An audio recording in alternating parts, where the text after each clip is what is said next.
Okay, so here's some interesting thoughts. It's you see, if you crinkle your forehead, it makes you look like old,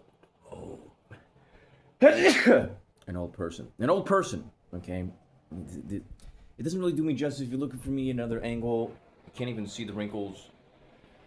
Uh, it's a wrinkle in time. If I go this way, you won't see any of them at all. If I shine the light fully, it makes the wrinkles look more pronounced.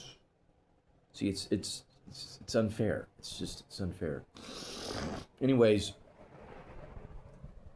so let's say that you're in a coffee shop. Let's say you're in a coffee shop and you get a little hungry and you say, "Who do I know? Who do I like to eat with or whatever, or buy from foodstuffs from?" And you say, "Well, maybe I'll go down to the local pizza shop or buy myself a hamburger or something."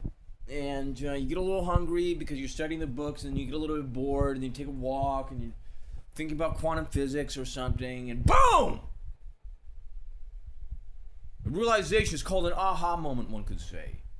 And you realize that maybe the restaurant you've been going to the entire time wasn't an Israeli restaurant. It wasn't even a kosher restaurant. It was actually a kosher and halal restaurant, or kosherandhalalrestaurant.com or something like that. It's one of the sites. And this entire time you were making a complete separation between the two. You're making a differentiation. Why? Because each religion makes its own differentiation between the two. The halal people, they make a differentiation, or attempt to, and so do the kosher people. And then you reach the realization that technically there is no differentiation. But there is a connection. There is no differentiation, but there's a connection. What is this connection? So let me explain it to you in a slightly different way. There are governments of the world, and governments of the world, being a government, has certain propaganda. Some people call it propaganda. Some people call it just things that the government. What is the government? Government is people, systems, organizations. People are a portion of these things, and they run according to systematic processes.